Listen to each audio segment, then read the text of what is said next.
प्यारे बहनों और भाइयों, मेरा नमस्कार स्वीकारो। देखिए, आज हम आपके लिए ज्योतिष में बता रहे हैं कि भाई आपके पास कोई मनुष्य आता है या कोई स्त्री आती है या कोई बहन बेटी आती है, तो आप से वो पूछता है कि भाई मेरी कुंडली में दुख है या सुख है, ऐसा क्या इसमें छिपा हुआ है, तो आप बताने की कृपा करें। तो आपके लिए मैं केवल ज्योतिष में जो सूत्र दे रखे हैं उनके अनुसार मैं आपको बता रहा हूँ कि देखिए, सुख और दुख का जो स्थान होता है वो चौथा स्थान होता है।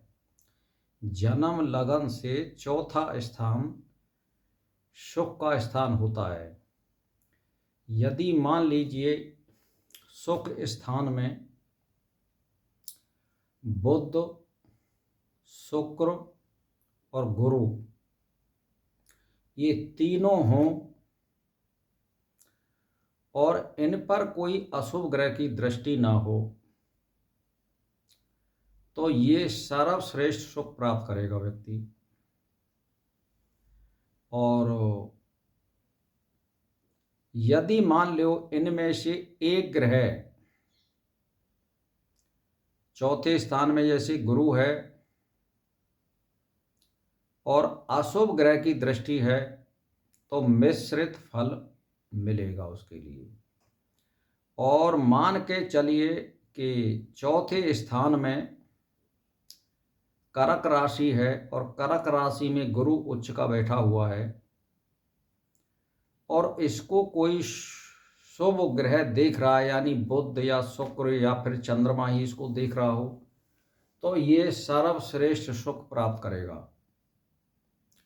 तो चौथे स्थान में शनि या राहु केतु का होना दुखदायक होता है या इनकी दृष्टि होना भी दुखदायक होता है। जो चौथे भाव के और चौथे भाव के स्वामी को हमें देखना है। ये 8, 12 या 6वें स्थान में नहीं होना चाहिए और उस पर भी चौथे भाव के स्वामी पर अशुभ ग्रह की दृष्टि नहीं होनी चाहिए।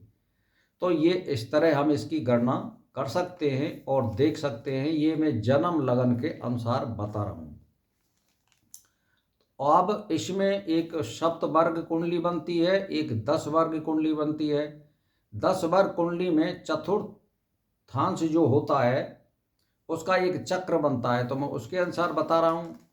आजकल मोबाइल से कुंडली लिख कर आती हैं, तो चतुर्थांश को देखने का मतलब है चतुर्थांश लगन में शुभ ग्रह से युक्त हो या बैठा हो और शुभ ग्रह की दृष्टि हो, यानी चतुर्थांश लग्नेश में, लगन में शुभ ग्रह होना चाहिए और शुभ ग्रह की दृष्टि होना चाहिए।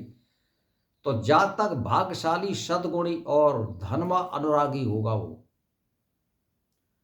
अब चतुर्थांश लगन का लग्नेश यदि पाप ग्रह से युक्त या दृष्ट हो या लगन में बैठा हो कोई पापी ग्रह, तो सौभाग्य की हानि होती है और दुर्भाग्य देता है।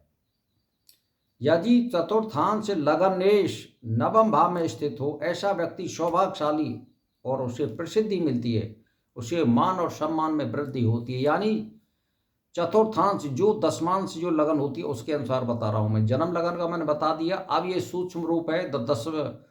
दसम कुंडली जब निकालते हैं तो चतुर्थांश आता है, उसके मैं बता रहा हूं आपको देखने की विधि। यदि चतुर्थांश लग्नेश त्रियक भाव में हो, 6, 8, 12 भाव में हो, तो ऐसा व्यक्ति दुर्भागी और दुर्गुणी हो सकता है। उसे नीच दुष्ट व्यक्तियों से संबंध हो सकते हैं। चतुर्थांश लग्नेश और जन्म लग्नेश मित्र होने चाहिए, तो वो व्यक्ति सौभाग्यशाली और समाज में उसका नाम होता है, प्रसिद्धि मिलती है, उसके कार्यों की लोग सराहना करते हैं। अब मान के चलिए चतुर्थांश लगनेश और जन्म लग्नेश परम शत्रु हों, तो ऐसा व्यक्ति दुर्भागी और दुष्ट होता है, वह नीच मनोवृत्ति का होता है, घमंडी और लड़ाकू टाइप का होता है।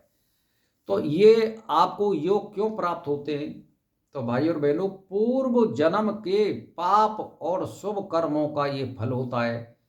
यदि आपने शुभ कर्म पिछले जन्म में किए हैं तो ये सारे योग शुभ प्राप्त होंगे आपको।